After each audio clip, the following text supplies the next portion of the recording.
Coming up on Tech News Weekly, Emily Forlini is here, and we start off the conversation this week with a story, a harrowing tale of a teenager who took his own life after using a chatbot. And now the parents of that child are suing OpenAI. We also talk about Anthropic's study of the security concerns and the misuse of AI in 2025 before Allison Johnson of The Verge joins us to give us her review of the Pixel 10 Pro. And I round things out with a story of a gigantic server in Louisiana and Meta's $10 billion investment. All of that coming up on Tech News Weekly. Podcasts you love from people you trust. This is Twit. This is Tech News Weekly, episode 402, with Emily Forlini and me, Mikah Sargent. Recorded Thursday, August 28th, 2025. Pixel's Magic Q shows AI's real future. Hello, and welcome to Tech News Weekly, the show where every week we talk to and about the people making and breaking that tech news. I am your host, Mikah Sargent, and I am joined this week on the fourth Thursday. Fourth? What Thursday is this? The final Thursday of the month by the wonderful Emily Forlini. Welcome back, Em. Hello, great to be here. Good to have you. I realize I just called you M. I know, it was warm and fuzzy. I liked it. Oh, good. Because some people, the nicknames are like, no. So I'm glad it was a positive thing. Yes. Great to have you here. Thank you for being here despite the jet lag. We appreciate it. For people who are tuning in for the first time, or maybe you just have forgotten, you're experiencing some jet lag of your own, this is the part of the show where my wonderful guest co-host and I share our stories of the week. Before we get into Emily's story of the week, I just want to give a little content warning. The following story does discuss the sensitive topic of suicide and self-harm. If you or someone you know is having thoughts of suicide or self-harm, please contact the 988 Suicide and Crisis Lifeline. You can call or text 988 or chat online at chat.988lifeline.org. Now, if you're located outside of the United States, please visit findahelpline.com to find a helpline in your country. With that, Emily, I am ready for you to share your story of the week, something that I think we're increasingly seeing more of, yeah? Yeah, exactly. So this has been weighing on me and I think a lot of people. It's kind of the big AI news story of the week, which is parents filing a lawsuit against OpenAI and Sam Altman because their son, Adam, who's 16, took his life after talking to ChatGPT about it for months. And ChatGPT discussed methods with him of how to do it. He told ChatGPT, I'm thinking about telling my mom about this. ChatGPT said that wouldn't be wise, like keep it to yourself. He even said, this is a bit graphic, but I want to leave a noose out so someone sees it and, kind of like a cry for help. And ChatGPT was like, no, don't leave it out. And so it was just really disturbing. And then, the parents are saying basically that the AI coached him to do this. And it's just awful. Obviously you can fix the technology, but you can't get his life back. And this is actually the third case of this that I'm aware of. 2 with ChatGPT. One's not a lawsuit. One's just like her parents a girl who took her own life. Her parents looked through her conversations and she had been talking to ChatGPT about it. Then there is another one that was a lawsuit for character.ai. So 3 of these now. And I'm kind of like, this is a serious, serious problem. Absolutely. Yeah, it's a tough conversation for a few reasons, but one of those is particularly in our sort of neck of the woods where we have people who, if you're tuning into a show like this, you're obviously into technology.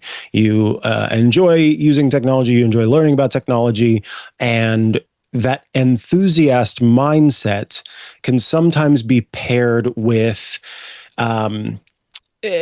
what what some would term like a toxic positivity, in the sense that not only do you seek to have your identity regularly validated by hearing other people get excited about technology, but when there are criticisms made against technology or even just observations about the potential harms, it can feel like an attack on the self. I love this stuff, and it is something that is important to me and matters to me, and I identify with that. And so any question of that starts to feel like a question of you. And so that is one aspect of this, because in a way, it does make one look at oneself and say, is there a part of me that in championing and always being excited about this is in some way responsible? And the fact is, when we look at the responsibility here, this is something that is the companies to figure out. And so in hearing this story, I hope that everyone listening will be open-minded as we discuss this and talk about it, and understand that you can be enthusiastic about something and interested in it and excited about it, while still making sure that you are looking at these potential harms. And in this case, I think that's such an important aspect of this, because I found myself, my initial reaction was to say, how in the world did this happen? Every time I have talked to a chatbot, one of the mainstream chatbots, I have never seen it do anything that would lead me to believe that it could get to this point where it's saying things like, no, don't leave that out. No, don't do this. But that isn't, I sort of examined that and said, at the same time, people are posting all the time on social media different ways to quote unquote hack the AI. And so we know that it can do something other than what it is designed to do or what we expect it to do. And in this case, from everything that we are able to see and what we have seen, that is something that happened. And it is, I think, frightening in that way, because you see it also being championed as that there was just a recent story, I believe, in South Korea, where sort of companion robots paired with a chatbot are helping with elders who are experiencing loneliness. And that's sort of the flip side of this, right? If you are feeling lonely, having something that you can talk to could be a positive, but it could also be a negative, as it was in this case. Yeah. And I think on just, like, how is this how it works and what situation would this happen? It does follow months of Sam Altman and OpenAI tracking the issue of sycophancy, as they call it, this word circulating around the AI sphere of basically ChatGPT telling you what you want to hear. And if you are a teen and you might not know this is inappropriate or how to deal with it, you just want it to be a safe space, you want to talk to it, and the chatbot's just going to just tell you what you want to hear. And that's a known issue that OpenAI has been working on. They said it's improved with GPT-5. And then they also said that they do have a way, when someone mentions suicide, they'll say, like, here's the hotline. But they said that their safety protocols broke down in this instance because it didn't maintain that level of vigilance to the issue over time. So, like, over the months and months of this conversation. So I hope they win the lawsuit, the parents. Yeah. If this is something that an issue they knew about, and it's not just, your wingman at the bar hyping you up. It's like, that can delude people. It can exacerbate mental health issues. There's another term, AI psychosis, that's been thrown around, where it feeds into your worst thought patterns and accelerates them. And that's something it's known to do. So it's just really sad after everyone's been talking about blog posts about that. It's all over Twitter. It's, a main upgrade with the new model. Like, everyone deep in the weeds, like I am, knows about this issue. And it's like, wow, someone might have died because of that problem I've been writing about. Yeah. So yeah, I mean, that's right there, right? Is we see the sycophancy as this aspect of, making what would otherwise be a prompt or a response that is helpful into something that doesn't quite give me what I'm looking for. But to see that play out in such a stark way has a whole new I think a sort of larger meaning. And you pointed to sort of a hope in this case, I think, of this lawsuit going through. And it feels like that does tend to be the way of things with big tech, where it's not enough to, I shouldn't even say it's big tech. It's really a human thing, unfortunately, that we have to be met with object lessons before we can sort of come to terms with just how serious a problem is. I know, it's so frustrating. Yeah, it really is. And you see in this case, sure, they were working on it, sure, they were tracking it, but if the lawsuit results in the company doing more, then you go, why were you not doing that more before this had to happen? Yeah, and there's also things that are risky and dangerous that Sam Altman and ChatGPT do, where they talk about, people use ChatGPT as therapy. And there have now been a couple people who've spoken out and said, don't call it a therapist. Like, it should be illegal to use that word because, for example, in this case, a therapist would have been required to report that. So, yes, that's true. Right. So there would have been, mechanisms to report to the authorities, at least the parents, something. So it's kind of like fudging everything together and saying like, oh, this is a legitimate form of therapy, when it's like, this kid probably should have been in real therapy, in not actual talking to a chatbot that's just going to say like, oh, you're thinking about taking your life. Like, that's a good idea. I mean, it's crazy. So yeah, I mean, there's a place for both. It's not bad to talk to ChatGPT about, what's going on in your life, but it's got to be in balance, and you have to have like proper support and at least recognize that ChatGPT is not the end all be all. It's not everything. It doesn't know everything, especially if you're 16, like he was. He maybe thinks, okay, well, this thing is all knowing and knows everything on the internet, and this is what it's telling me to do. Like, I'm going to do it. Mm-hmm. Yeah. Especially because from the start of the story all the way through, so much of what the 16-year-old was talking about was cry for help after cry for help. Mm-hmm. And so if the one person, which it was not a person, but as the interactions made it seem, was also not realizing the cry for help, you're already in a place of helplessness, and it's feeding into that and saying, oh yeah, these cries of help aren't going to work or aren't advised.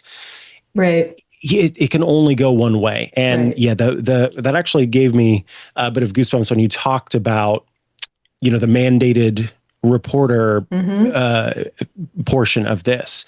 Yeah. In those cases, you're legally required to do something about it. And it makes me wonder if perhaps that's something that needs to be a part of this as well. Right. At least some sort of human involvement when it comes to, like, if this is happening on the platform, surely those conversations could be flagged and could be monitored. They could at least, email the user and say, hey, we noticed in your chats this topic's coming up a lot. Like, this is concerning, because they don't want to rat people out. Right. So it's like, but they could at least, they're so smart. They have all this power. They have data centers all over the country. Like, they're so capable. They could at least do something like that, like an email or, but one other really quick thing is he started using ChatGPT for homework help, which brings up a whole other like institutional can of worms, because, there's a huge push to put AI in schools. The Trump administration has directed the Secretary of Education to do that. So there's a whole massive push right now. Government, Google, Microsoft, OpenAI just introduced a study mode. Teachers are trying to figure out how to, use AI. So he might have been told at school, you have to use this, or everyone's using it. But then he gets familiar with the tool, and now he's, still a 16-year-old struggling through high school, but in a different way. So it's also the risks of, like, is it too soon to be telling teens to be using ChatGPT? I mean, I'm sure he could have done his homework just fine, but he'd still be here. Yeah, that is a little terrifying when you think about, as you mentioned, the programs here and elsewhere that are rolling out to have more AI involvement. because of, it's so easily can pivot into another thing, right? Because there have always been, not always, but as long as the internet has been around, there have been places where people would go seeking help, and terrible human beings out there could lead them down a path like this. Yep. But it's a different story when it's just a matter of access that everyone else is part of, and that you then have a situation where perhaps you think your child is just doing their homework, and it turns out that they've been having these conversations for a long time. All around, I think I know things have to happen quickly and need to be fixed quickly. And if one lawsuit means that the number of schools that are starting to add this to the program are better able to protect the kids that they're requiring this of, I think it's a good thing. It is unfortunate, again, that it has to happen this way, and unfortunate that that's how we see big tech move so much. And I suppose the one fortunate thing is we have slowly started to see the increase of the price tag of these mistakes that big tech makes. Yes. By way of the EU and in some cases, other countries. Right. So we'll see. I mean, if it goes through, it could change, I think, a lot about how ChatGPT acts, even on casual conversations. If they, I don't know, we'll see what the consequences are. But of course, it'll take time. It's a lawsuit, but I'll definitely be tracking it. Absolutely. We're going to take a quick break before we come back with another aspect of AI and the dangers therein, this time by way of the research done by one of the companies at the forefront.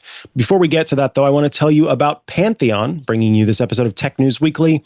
Your website is your number one revenue channel. But when it's slow, when it's down, when it's stuck in a bottleneck, well, frankly, that's when it becomes your number one liability. Pantheon keeps your site fast, secure, and always on. That means better SEO, more conversions, and no lost sales from downtime. But this isn't just a business win, it's a developer win too, because your team gets automated workflows, isolated test environments, and zero downtime deployments. No late night fire drills, no works on my machine headaches, just pure innovation. Marketing can launch a landing page without waiting for a release cycle. Developers can push features with total confidence. And your customers? They just see a site that works 24/7. Pantheon powers Drupal and WordPress sites that reach over 1 billion unique monthly visitors. Visit pantheon.io and make your website your unfair advantage. Pantheon, where the web just works. Thank you to Pantheon for sponsoring this week's episode of Tech News Weekly. We are back from the break. I'm joined by Emily Forlini this week, and we're talking about Anthropic because the company has released a threat intelligence report detailing how cybercriminals and state-sponsored actors are weaponizing Claude and other AI models to conduct sophisticated cyber attacks at unprecedented scale. This August 2025 report reveals that threat actors have moved beyond using AI for advice to actually deploying it as an active participant in operations, from automating network penetration and data extortion to enabling non-technical criminals to develop ransomware and maintain fraudulent employment. Most notably, the report documents a large-scale vibe hacking operation where criminals used Claude code to compromise 17 organizations, including healthcare providers and government institutions, with the AI making both tactical and strategic decisions about which data to steal and how to craft psychologically targeted extortion demands exceeding $500,000. So this is a huge report that you can check out. But as we look at the kind of it's sort of been an evolution, right, of the way that AI is being used. In the beginning, we saw it as kind of a method to come up with new ideas for these cyber attacks. And increasingly, because of the trend toward agentic AI, as we're seeing, now the AI is in its way participating in the attacks. So the models don't just advise. There was a cyber criminal who used Claude Code, which is a tool that basically brings Claude to your command line and can look at a code base and use that as a whole platform, actually embedding operational instructions in a configuration file, which then allowed the AI to compromise networks. The report says, quote, Claude not only performed on-keyboard operations, so typing, but also analyzed exfiltrated financial data. This is wild to me. Also analyzed exfiltrated financial data to determine appropriate ransom amounts and generated visually alarming ransom notes. So to be clear, you could imagine that you get into this company, right? And you are scooping up all of the data and you encrypt it and you say, hey, if you want this back, and then you give an amount, and that amount is so high that there's no way that company could ever pay it. And you kind of come to this weird little stalemate, and perhaps you like lower the price after that. This is going, let's see how much the company makes. Let's see, what's coming in, what's going out. And then because it's got all of this knowledge, let's look at human psychology and let's look at what I know about previous ways that ransoms have been paid or not paid. All of this data all at once, and using that to calculate the perfect package of freaking out the people who are involved and getting them to pay. And the other aspect of this is the sort of democratization of cybercrime.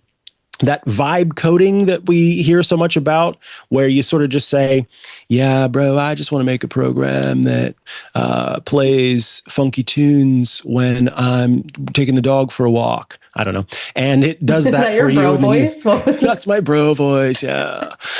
Sort of Southern Californian. Anyway, thank you. So the bro, fine. He's making a fun little app and the dog goes for a walk, and then something goes wrong with the app, and then you say, oh man, I need this to be fixed. This is much different. I don't know how any of this works, but what I would like to do is get this company to pay me X amount of dollars. Or in the case of this actual case study, they saw someone who was able to create and sell ransomware packages without the knowledge needed to sort of break into Windows system using Cha-Cha-20 encryption, anti-EDR techniques, Windows internals exploitation, all of this that the report says would typically require years of specialized training. So, I like, Emily, that what we have is a company laying out what could be seen in some areas as its own dirt. Like it is, This is Anthropic saying, here is what our stuff was used to do. And we'll talk a little bit later about how they're trying to mitigate it and how they have mitigated some of the issue. But this is the kind of stuff that I want to see from all companies. Mea culpa. We've got our eyes on it at the very least. And not only do we have our eyes on it, we're showing you and telling you what we've seen. Yeah, I have my eye on Anthropic because they are one of the only people or companies that does this, and it does come from their CEO. And it's something that they've done a couple times. And I'm like, are they good guys? Or is this real? Could this be happening? But the one counterpoint is they have, lawsuits about like using copyrighted material, using copyrighted books. There was this crazy report in Ars Technica that they like physically scanned a ton of books, like paper books, and then just like burn them all. Like, I don't know. So they have their fair share of, I don't know, skeletons in the closet, but they do seem to be a bit better than others. But I want to see if it holds. Yeah, exactly. Can we see if it holds? Another one of the I actually talked about this story a little bit before, but I did not know how heavy the ties were to AI.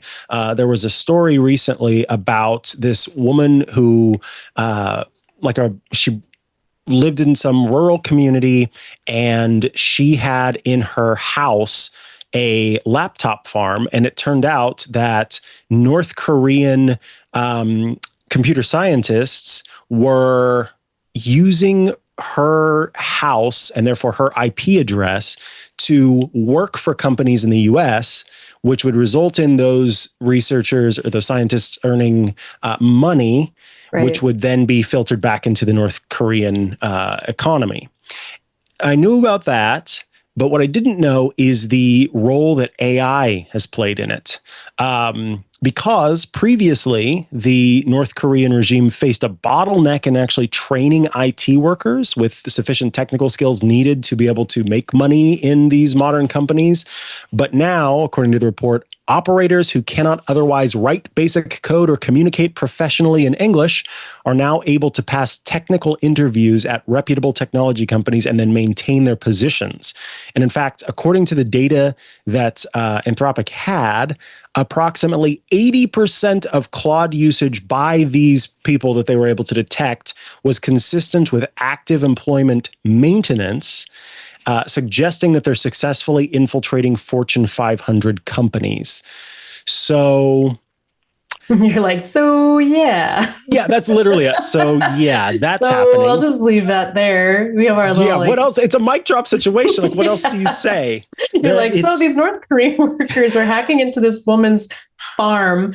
And yeah, so that happened. Yeah, but that's the thing is it was more of a social hack because they found this woman on she was part of some online community and she needed money.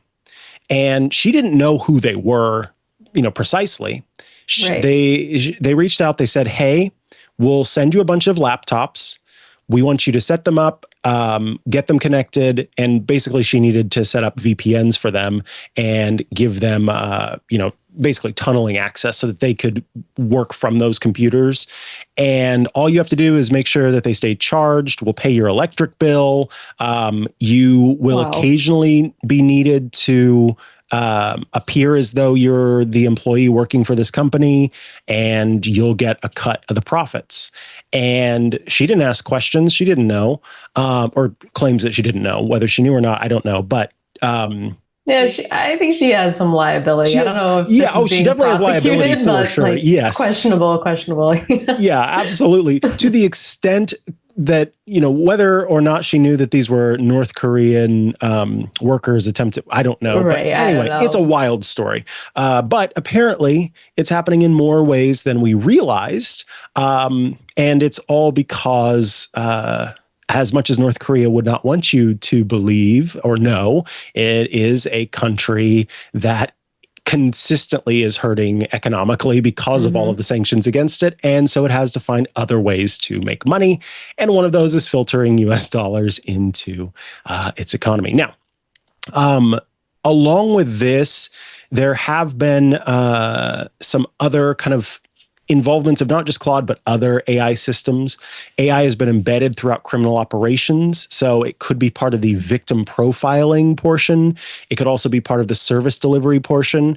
One actor, these are bad actors as we call them, used model context protocol with Claude. And model context protocol, for anyone who doesn't know, it's sort of a universal language among AI models and operating systems. It's kind of in these various spaces to let your AI model properly communicate with a set of data. And the way that it goes about doing that is through the model context protocol. So Claude was able to analyze stolen browser data to create behavioral profiles of victims. Once they have those behavioral profiles, they know how to go about scamming those people precisely. Another operated a Telegram bot, Telegram, the messaging platform, with more than 10,000 monthly users that marketed Claude as a high EQ model for crafting emotionally intelligent romance scam messages. So let me be clear. these are people, these 10,000 monthly users are there to get the service of creating romance scam messages so that they can scam other people with them. That's a lot. 10,000 monthly users. Wow. And yeah, so let's talk a little bit about the vibe hacking aspect of it.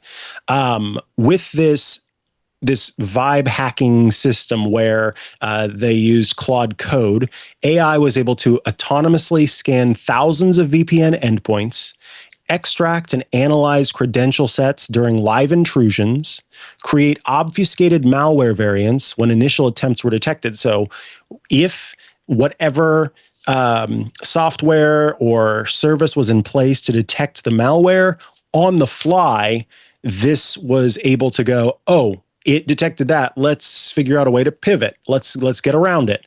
And then able to, as I mentioned before, because of the information that it had about a person and their behavior, generate victim-specific ransom notes based on analysis of stolen financial data. Okay, one thing. I'm wondering if this is a little bit of an advertisement for Claude. Because, whoa.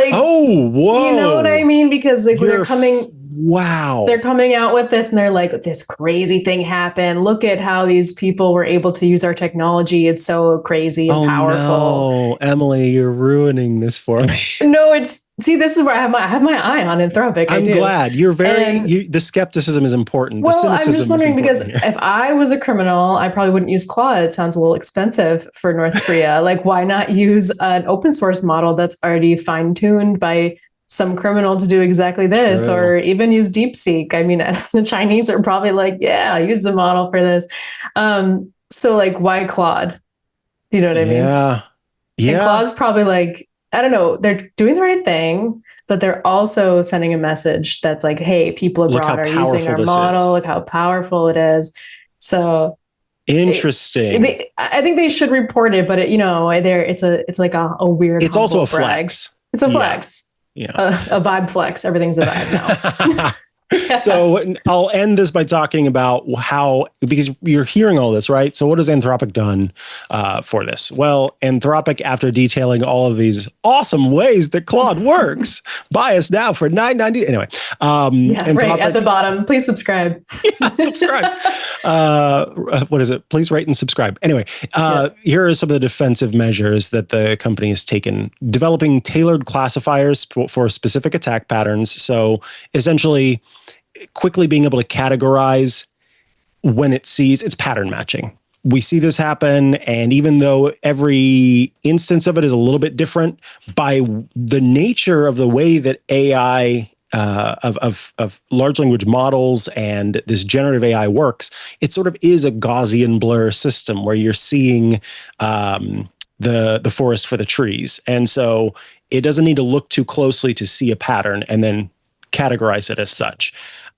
Also implementing new detection methods for malware upload and generation. So a lot of times what you have is somebody uploading some code and saying, I need help with this specific project and we've got to pass it through this and and it turns out that the initial code has some malware built into it.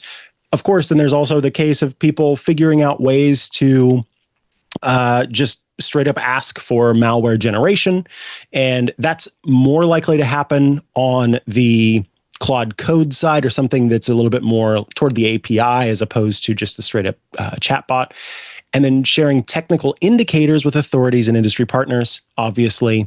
And lastly, as was the case here, successfully auto-disrupting some operations before they could execute. Because in the North Korean malware distribution case, so not the North Korean case where people were appearing as if they were American workers, but when North Korea was working to distribute malware, the automated systems from Anthropic banned accounts so quickly that, quote, the threat actor abandoned the remaining accounts without executing any prompts.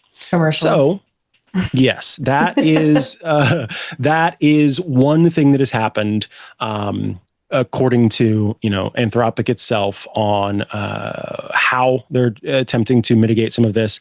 But I look at the solutions, or the answers, and I see sort of a smaller amount than all of these wild things that have been done.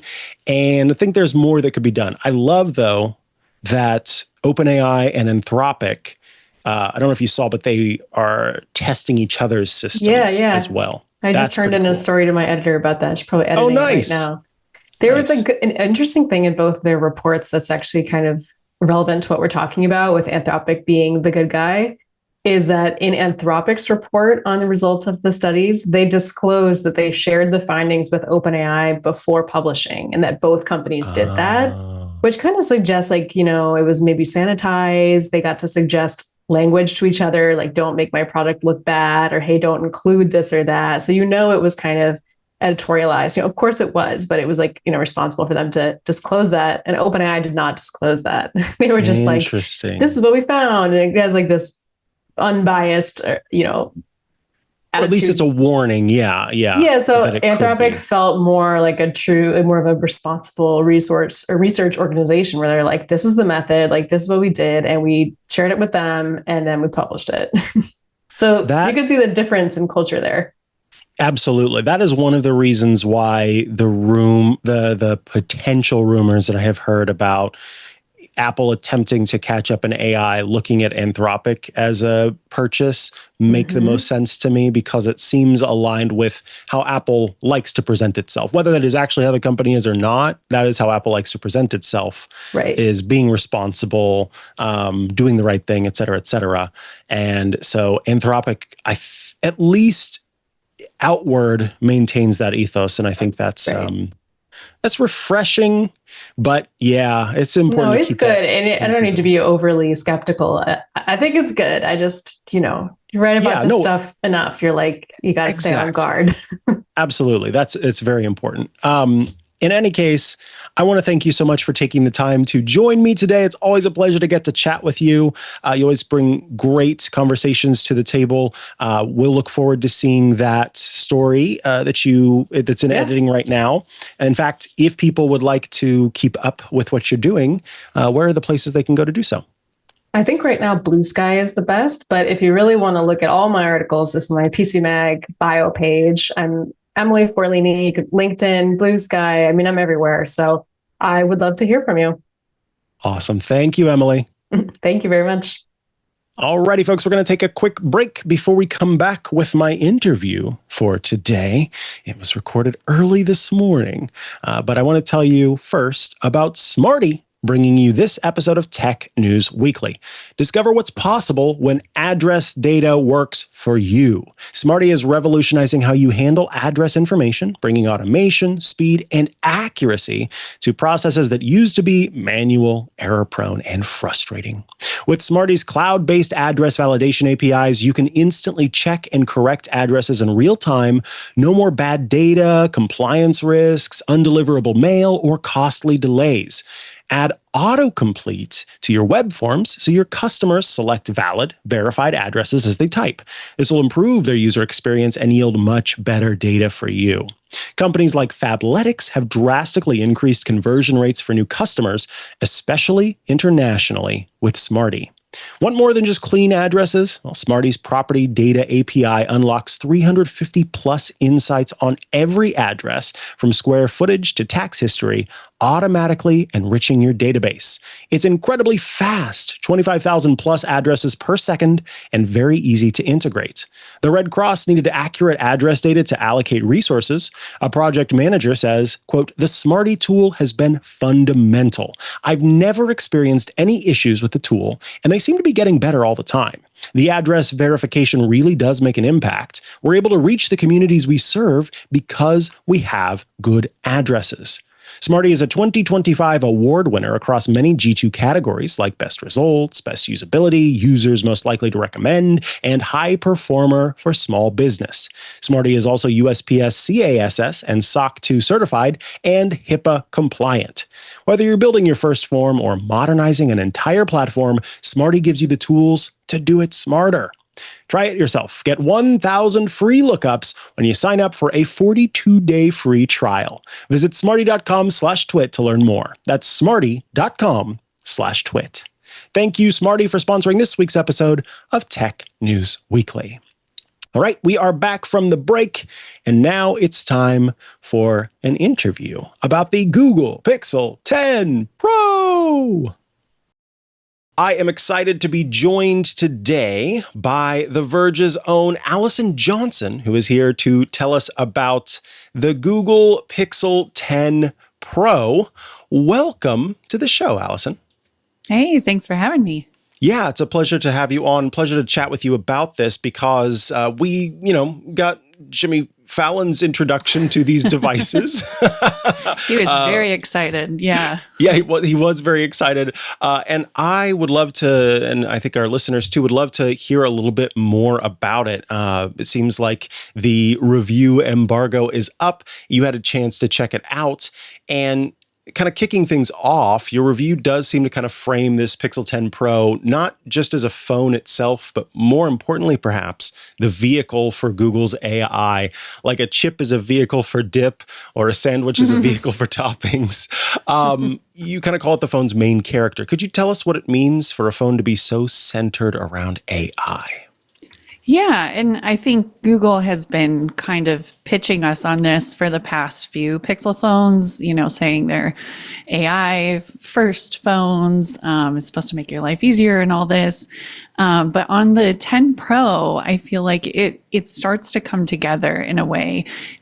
Previously, it's sort of been, AI is in this app. You can talk to Gemini. Gemini can be in your Google Docs. It was just sort of all over the place. But this time around, there's a little bit more of a glue, I think, to holding it together. Absolutely. Now, one of the features that I think I was certainly excited to see mentioned on the show, because pretty much a talk show, was the Magic Q. That one seemed to be quite helpful.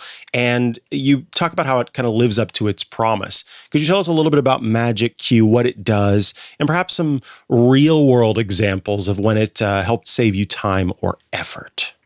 So Magic Q is interesting. It's sort of always floating around in the background. It's not so much an app you interact with, but the idea is it runs on device and it works in specific apps, Google apps like Messages, Gmail, Calendar, and it's sort of just always checking what you're doing and seeing if it can pull up a helpful piece of information and sort of suggest it for you. So one way I found it really helpful was in Messages. I was chatting with a friend. We're going to get coffee, and he suggested a day. It gives you a little prompt to check your calendar, which is good because I'll agree to stuff and then have to go, oh, I'm sorry, I was actually busy then. I do that constantly. And so we, settled on a time, and then you get a prompt that's like, put this on your calendar, and you tap it, and it has all the details right there for you. I'm terrible at calendars. I don't know how a person is terrible at calendars, but I will put things for the wrong day. I'll just not put something on the calendar, and then it's a surprise to my husband. I'm like, I'm sorry, you have to pick up our child from daycare. So this is not like, I wouldn't say, earth-shattering, life-changing stuff, but it was just a few little moments like that where I was like, oh, I can see how this is going to be really helpful for me. Absolutely. I think sometimes it is, though. There's sometimes these pie in the sky ideas with AI, but it is these small changes that really make a big difference. One of the, I was speaking with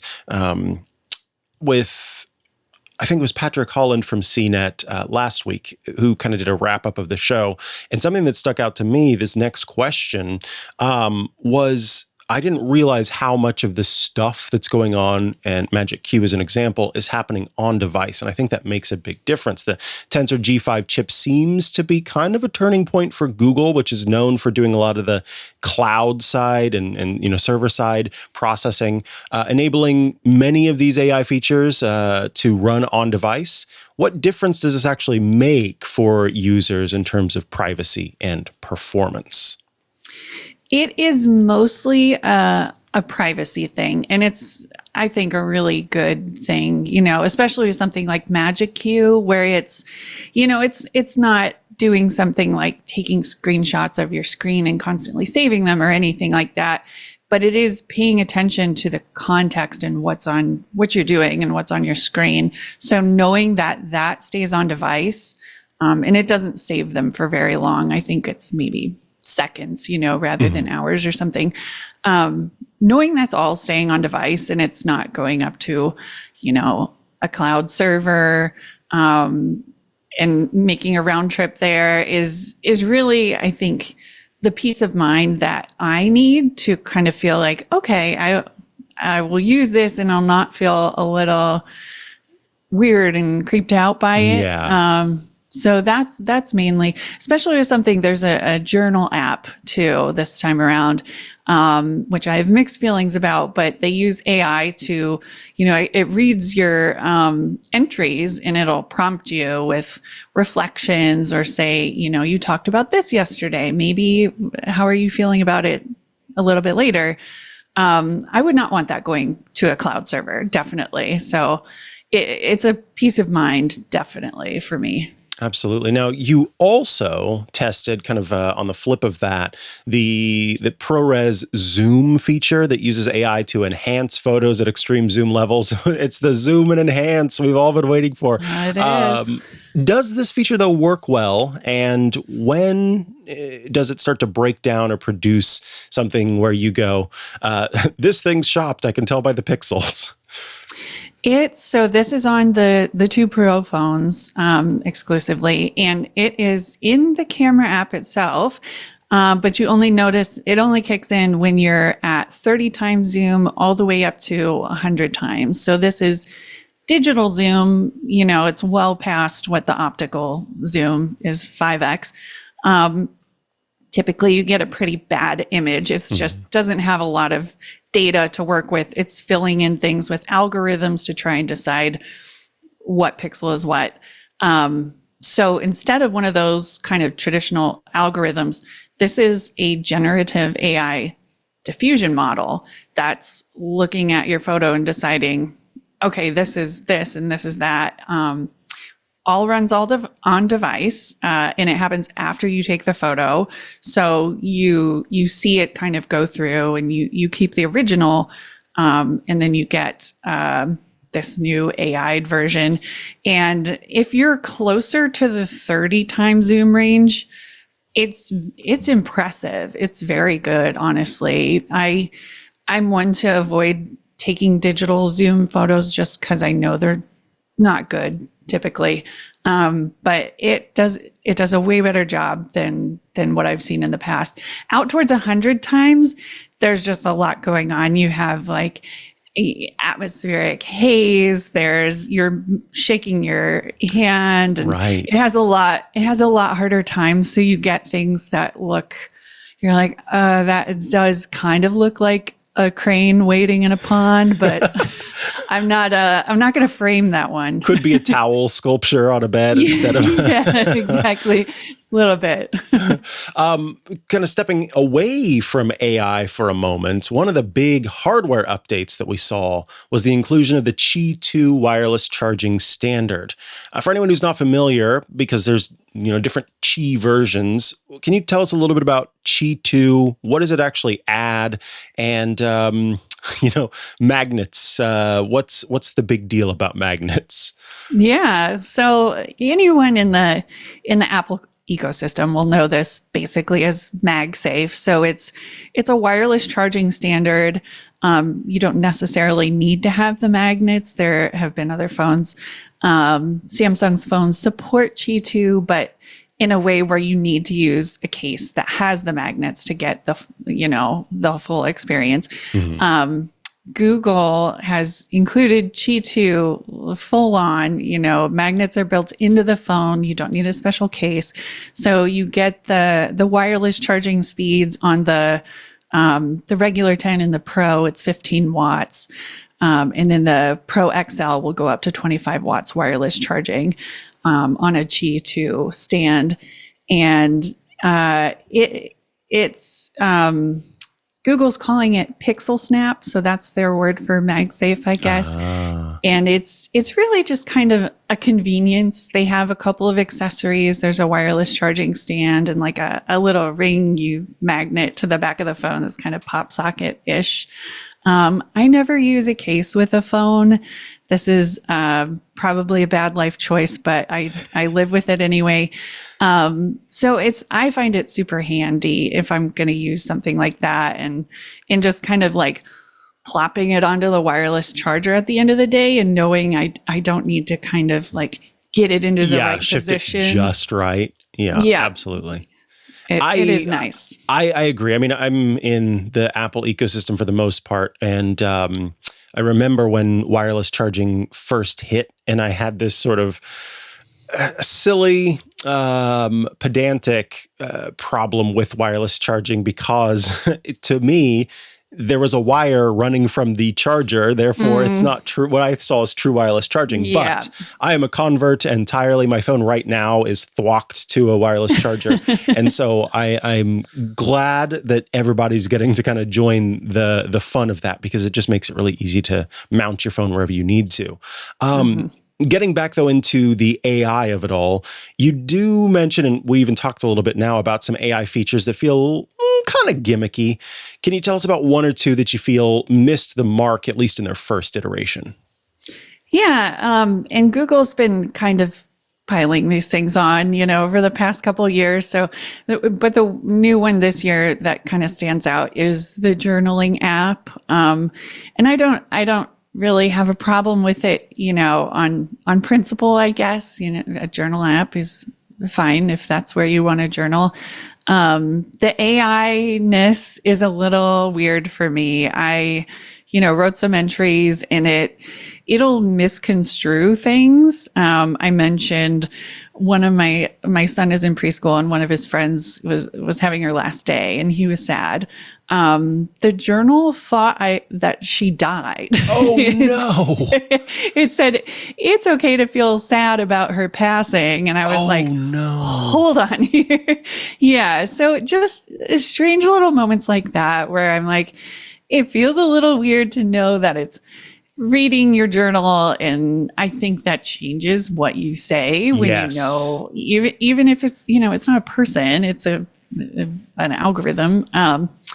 Yeah. And then to get things wrong where I'm like, oh, no, thank you. I think I would opt out of this. The misunderstandings certainly don't help. I remember using this device you may have heard, B, and it was this little wrist thing.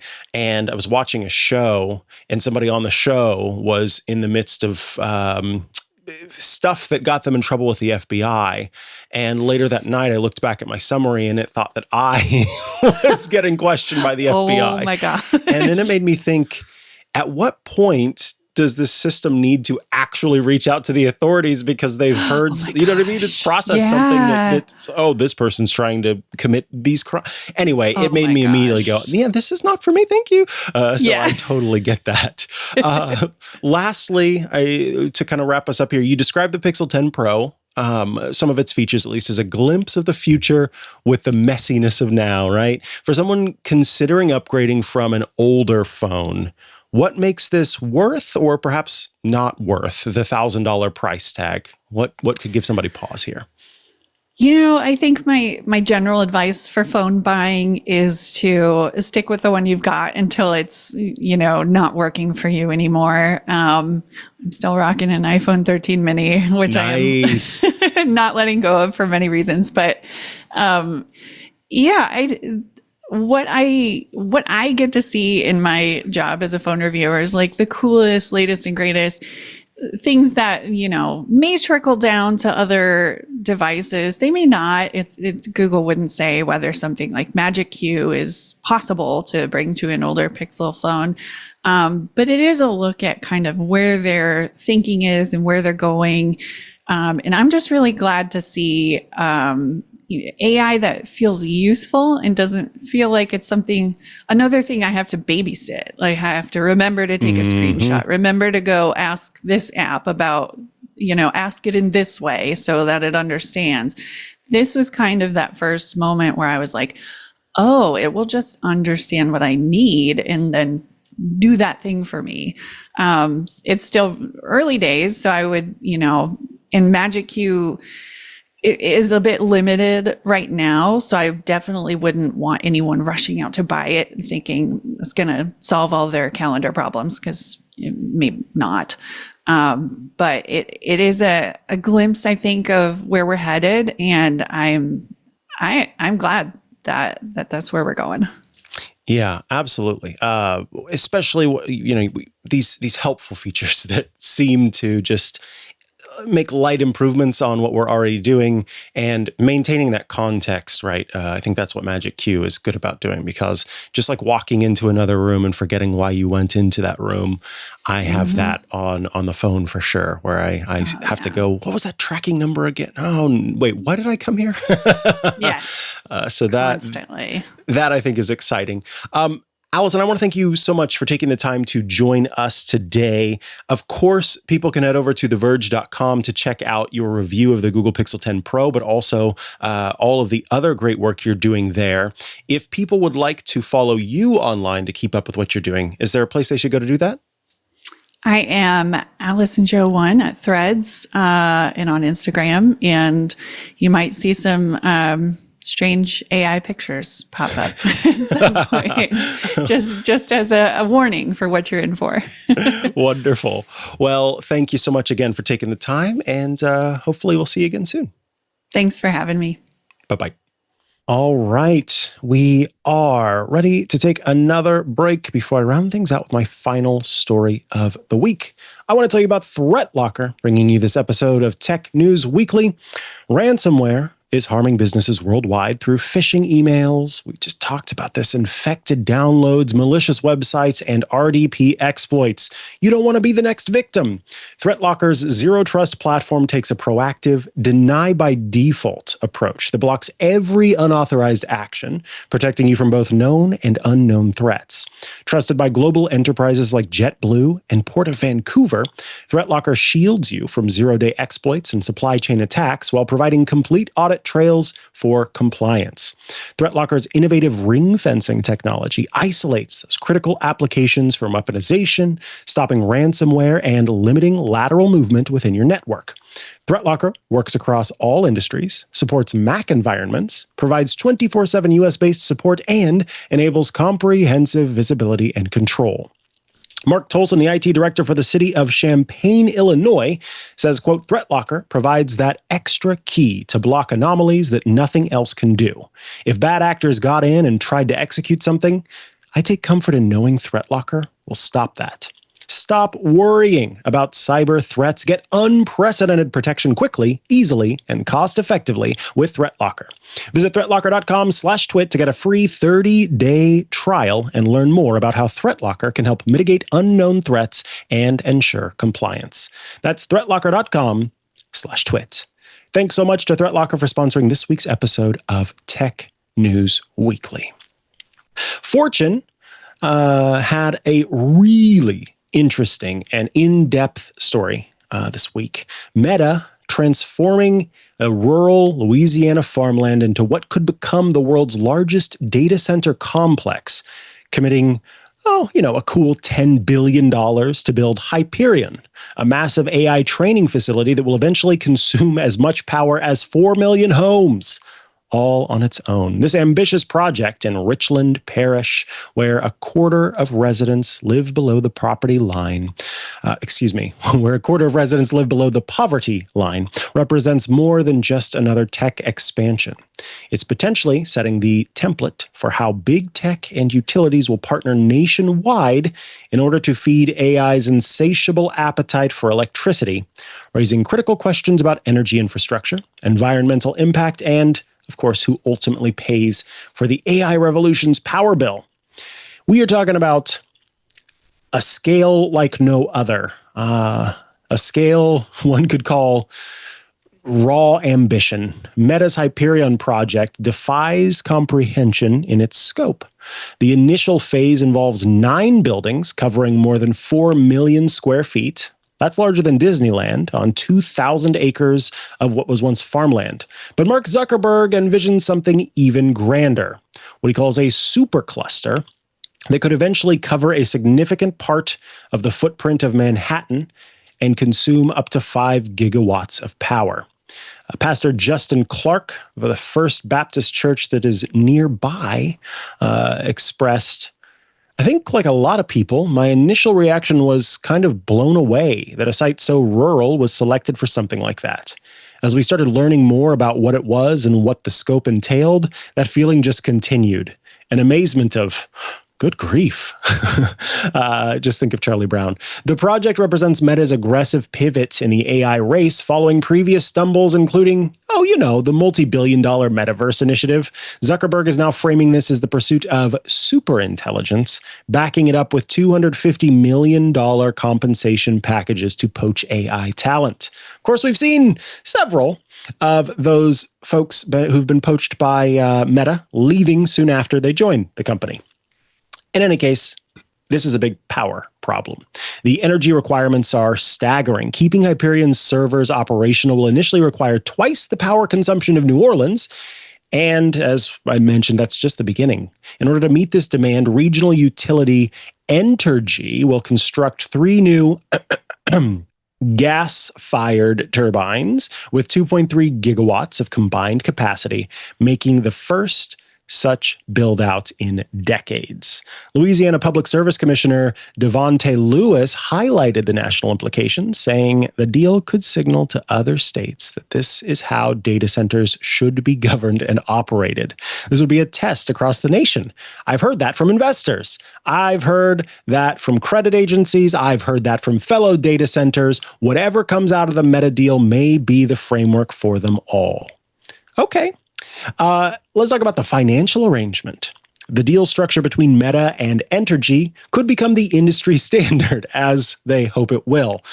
Meta will pay power costs for the $3.2 billion gas plants for the first 15 years. They will cover some of the transmission costs, and they will commit to helping build 1.5 gigawatts of solar and battery power throughout Louisiana. You got to balance it out, right?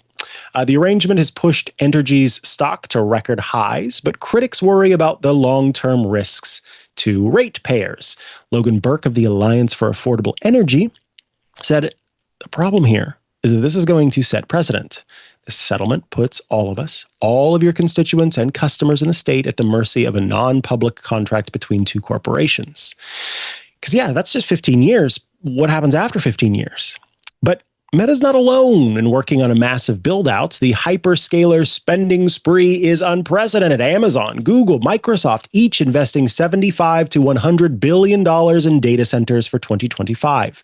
Meta's data center budget has jumped from $28 billion to $70 billion. And OpenAI's Stargate project received $100 billion upfront for a proposed $500 billion Texas complex. That's 1,000 million, 500 billion, like 500 more times. I can't even grasp that. Wild. Anyway, a Department of Energy report estimates that data centers' grid needs could triple by 2028, consuming up to 12% of the nation's electricity. Industry research projects roughly 46 gigawatts of new gas-fired electricity coming online in the next 5 years, which is a 20% jump in construction. So, do we have any concerns about the environment? Well, the project has united unlikely allies in opposition, because the Louisiana Energy Users Group, which includes ExxonMobil, Chevron, and Shell, believe it or not, warns that the project increases Entergy's Louisiana energy demand by 30%, which results in unprecedented financial risks. Environmental groups, of course, raise multiple concerns. Margie Vickner-Prey of the Sierra Club's Louisiana chapter wanted to know, the Richland data center is to be the largest in the world. How can we ensure that blackouts won't become more frequent? What we have yet to fully understand is the impact the data center will have on the land, our resources, and the people. Water consumption for cooling poses additional challenges. So how will the water be shared? And what happens if the farmers are unable to water their crops? Critical unknown in this is whether these massive investments will prove necessary, because energy analyst Kathy Kunkel suggests efficiency improvements are inevitable, either because they get more efficient or because they don't and they go bankrupt. So you got to become more efficient or you go away. The recent emergence of China's DeepSeek, demonstrating that AI can become cheaper and more efficient in theory, raises questions about whether this stampede for power might be built on the big B. It's not billion. It's bubble. Be built on a bubble. Mike O'Boyle of Energy Innovation warns, I know the environment right now, federally and in the industry, is build, build, build as fast as we can, but costs must be considered. We're in a limited resource environment where supply is much lower than demand, and it's causing prices to skyrocket. Fortune has a whole heck of a lot more in this really in-depth piece for you to check out. So I recommend heading over there from the link in our show notes to learn more about Hyperion. But as it stands right now, we are seeing these big tech companies building. In any case, that brings us to the end of this episode of Tech News Weekly. So I appreciate every single one of you for tuning in or checking out the show later as it hits your podcast app of choice. If you would like to check out the show, publish, or rather subscribe to the show, you can head to twit.tv/TNW if you're not already subscribed, audio and video formats. And of course, if you aren't already, I'd love to invite you to become a member of Club Twit, twit.tv/clubtwit. When you head there, you can join the club, and in doing so, you will get ad-free episodes of every single one of our shows.